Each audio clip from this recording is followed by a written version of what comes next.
అందరూ శనివారం రాఖీ పండుగ చేసుకుంటే నేను మాత్రం ఆదివారం రాఖీ పండుగ చేసుకున్నా. అసలు ఈ సంవత్సరం మా అన్నకి రాఖీ కట్టనేమో అనుకున్నా. ఎందుకంటే రీసెంట్ టైంలో 5-6 మంత్స్ అవుతుంది మా నాన్నమ్మ చనిపోయి. వాళ్ళకి 1 year వరకు పండుగలు ఏం చేసుకోవద్దు, సుస్తుంటారు అంటారు కదా. మా అమ్మ కూడా అన్నది రాఖీ పండుగ అసలు చేసుకోవద్దు అంటే, లేదమ్మా ఏం కాదు చేసుకోవచ్చు అంటే కూడా మా అమ్మ అస్సలు ఏం లేదు. అయినా సరే నేను రాఖీ కట్టలేక ఉండలేక నేను చాలా మందిని అయితే అడిగినాను. అందరూ ఏమన్నారంటే రాఖీ పండుగ తప్పేం లేదు, రాఖీ పండుగ చేసుకోవచ్చు అనేసి చెప్పేసరికి ఇంకా నెక్స్ట్ డేనే మేము బల్కంపేట గుడికి వెళ్ళినాం కదా, అక్కడే రాఖీ అయితే కట్టేసినాను. మా పిల్లలకు కూడా ఫస్ట్ నేనే కడతాను. ఇక్కడ నాకు బాధ అనిపించింది ఏంటంటే, మా ఆయనకి సొంత అక్క చెల్లెలు లేరు, మా పిల్లలకు కూడా అక్క చెల్లెలు లేరు.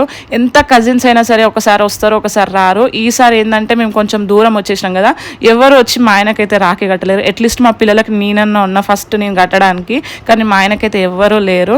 ఇంకా నేను కట్టలేనని మా చెల్లె కూడా కట్టలేదు. ఇంకా నేను కట్టిన తర్వాత మా చెల్లె కట్టేసింది.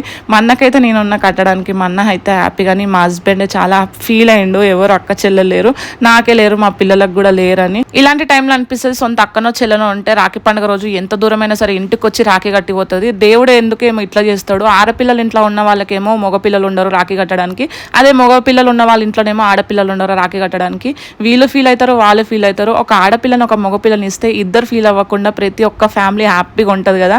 కావాలని దేవుడు ఆడపిల్లలు కావాలనుకున్న వాళ్ళకి మగపిల్లల్ని ఇస్తారు, మగపిల్లలు కావాలనుకునే వాళ్ళకి ఆడపిల్లల్ని ఇస్తాడు. ఎందుకు ఇట్లా చేస్తాడో ఏమో.